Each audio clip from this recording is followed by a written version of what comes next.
भीमा भोई जी ही वो व्यक्ति है जिन्होंने जगन्नाथपुरी के मुक्ति का आंदोलन शुरू किया था। उड़ीसा राज्य में संत भीमा भोई ये कंद आदिवासी है और इन्होंने महिमा धर्म का प्रचार और प्रसार किया।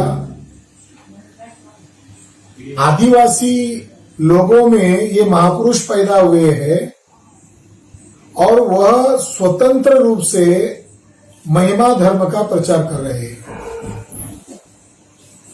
आदिवासी हिंदू नहीं है, मगर आदिवासी लोगों में एक स्वतंत्र धर्म का प्रचार करना ये एक सबूत है कि उड़ीसा के आदिवासी लोगों में महिमा धर्म का ज्यादा प्रचलन है ही, लेकिन साथ ही शेड्यूल कास्ट और बैकवर्ड कास्ट के अंदर भी संत भीमा भोई को मान्यता बहुत बड़े पैमाने पर है।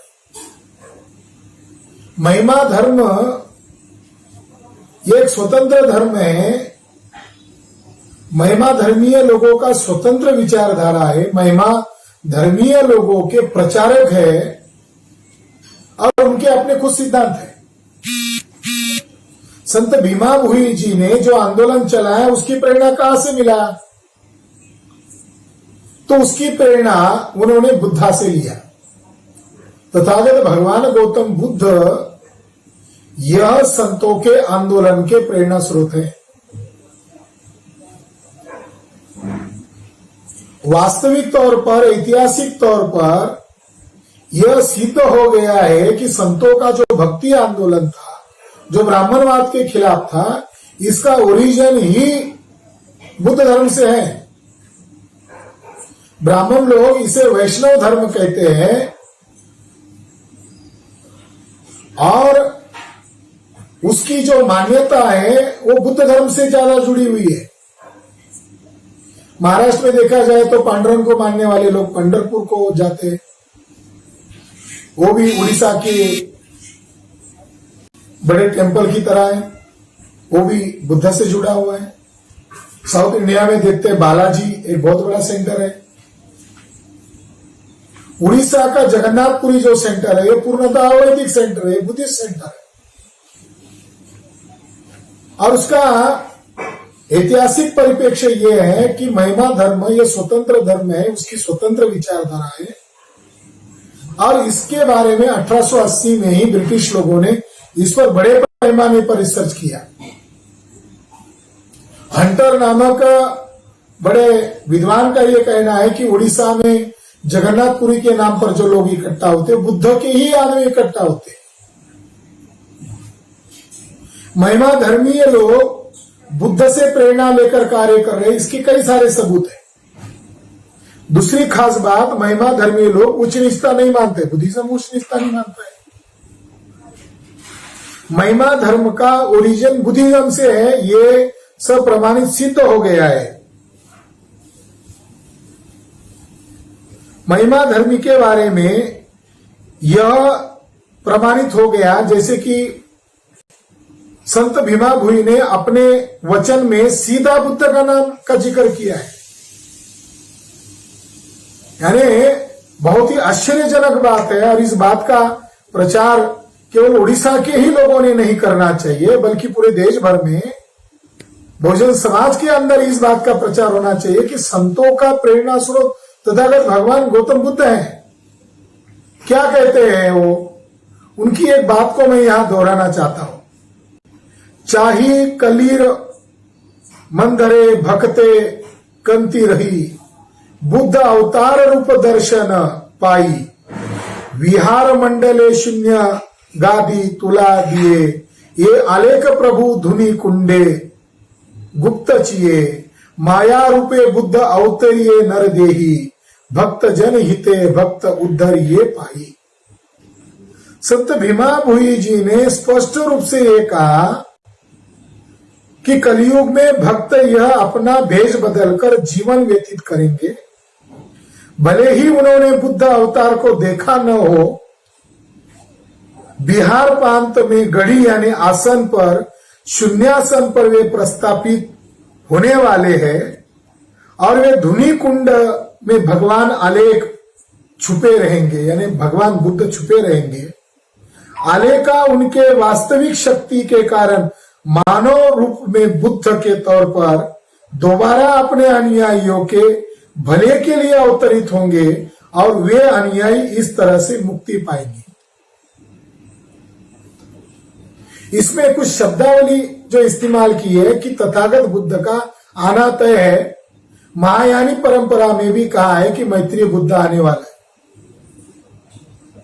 यानी वासु जी जो इसके स्कॉलर है, उनका कहना है कि महिमा धर्म और महायानी परंपरा ये बिल्कुल सेम मैच होती है। और इसमें यह कहा है कि उसी जगह पर बुद्ध अवतरित होने वाले जहां पर बुद्ध ने ज्ञान प्राप्त किया था, मगध प्रांत में, बुद्ध गया में वो अवतरित होने वाले। यानी महिमा धर्म का कनेक्शन बुद्ध गया से है, महिमा धर्म का कनेक्शन मगध प्रांत से है। और मगध प्रांत ये मौर्यों का प्रांत है। उड़ीसा, बंगाल और मगध ये एक ही प्रांत से जुड़ा हुआ था, ये प्रमाणित हो गया। और वासु जी जो उसके स्कॉलर है, उनका कहना है कि महिमा धर्म बुद्ध धर्म के नया रूप है और बुद्ध की सारी बात को वो व्यवहारता लाकर समाज में क्रांति का काम और आंदोलन का काम वो कर रहे हैं। भीमा भोई जी ने जब ये आंदोलन चलाया, ब्राह्मणों ने विरोध किया। भीमा भोई जी ही वो व्यक्ति है जिन्होंने जगन्नाथपुरी के मुक्ति का आंदोलन शुरू किया था और ब्राह्मणों ने उनके प्रचारकों के ऊपर झूठे आरोप लगाए, कई लोगों की हत्याएं की, कई लोगों को बदनाम किया, पकड़वा कर दिया। उनके परिवार वाले लोग भीमा भोई जी के पास मिलने आए, रोने लगे।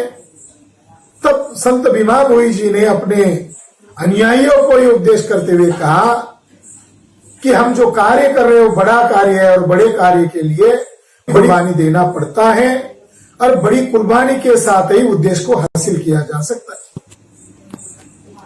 जगन्नाथपुरी का आंदोलन संत भीमा भोई ने क्यों शुरू किया? 11वीं 12वीं शताब्दी में हम वहां देखते वहां बुद्ध धर्म था। खासकर कि मगध, बंगाल, उड़ीसा इस जगह पर बड़े पैमाने पर 14वीं शताब्दी तक बुद्ध धर्म अस्तित्व में था। ब्राह्मणों ने मुगलों की मदद लेकर बुद्ध धर्म को खत्म करने का काम किया गया।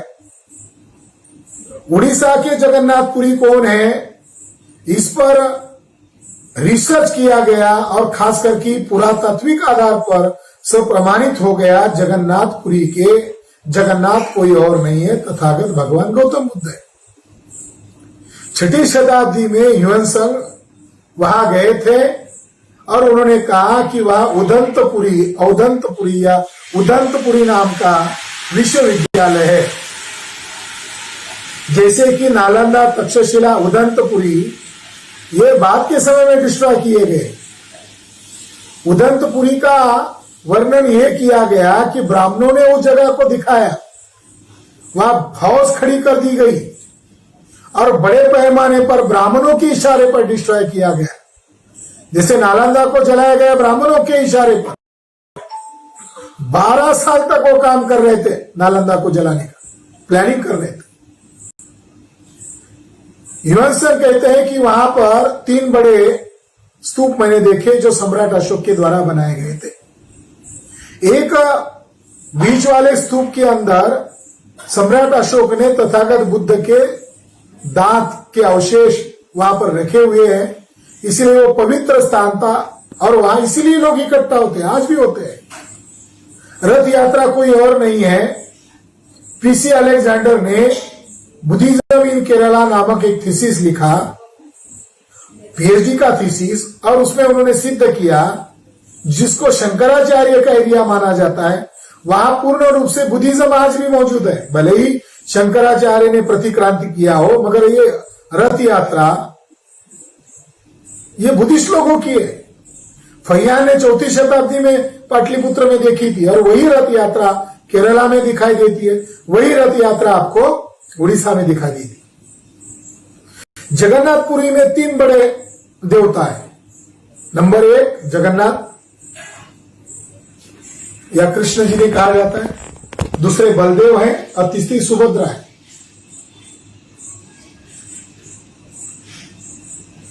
सारे हिस्टोरियन लोग कहते हैं कि जगन्नाथपुरी के 3 जो देवता है ये बुद्ध धम्म संघ का प्रतीक है।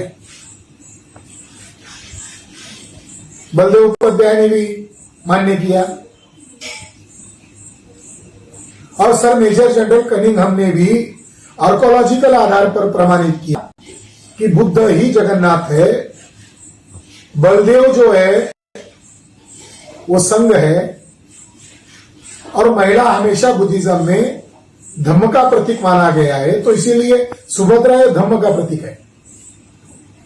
जगन्नाथपुरी में बुद्ध धम्म की संघ की रथ यात्रा होती थी और वो रथ यात्रा आज भी होती है, उसी नाम से होती है। वहां जो भोजन दिया जाता है उच्च नीचता न मानते हुए सारे लोग इकट्ठा आकर खाते हैं। हंटर महोदय ने उड़ीसा की हिस्ट्री पर लिखते हुए कहा, मैंने वहां देखा कि वहां क्रिश्चियनों के साथ भी भेदभाव नहीं किया जाता। हमारे कुछ क्रिश्चियन लोग वहां गए थे। तो बुद्धिज्म की ही समतावादी विचारधारा वहां को जगन्नाथ को मानने वाले बहुजन लोगों के दिल दिमाग पर है और ये विचारधारा महिमा धर्म के द्वारा और मजबूत की गई और इसके द्वारा बड़े पैमाने पर इस बात का प्रचार किया गया। पहली महत्वपूर्ण बात, महिमा धर्म स्वतंत्र धर्म है, वो बुद्ध धर्म का अंग है। दूसरी महत्वपूर्ण बात, जगन्नाथपुरी ये बुद्धों का बड़ा सेंटर था और उस सेंटर पर समय में हमारे लोगों को पाबंदी क्यों लाते हैं? क्योंकि हमारे सब कॉन्शियस माइंड में बुद्ध ही है, ब्राह्मणों को डर है कि लोगों को बुद्ध न दिखाई दे। मैं इस मौके पर ज्यादा न बोलते हुए इतना ही कहना चाहता हूं कि बुद्ध के आंदोलन को संतों ने जिंदा रखा है, चाहे संत कबीर हो, संत रविदास हो या महाराष्ट्र के तमाम संत नामदेव, संत तुकाराम या बहुजन जो संत है, इन्होंने जिंदा रखा। उसका सेंटर पॉइंट उड़ीसा है, संतों के आंदोलन का सेंटर पॉइंट उड़ीसा है।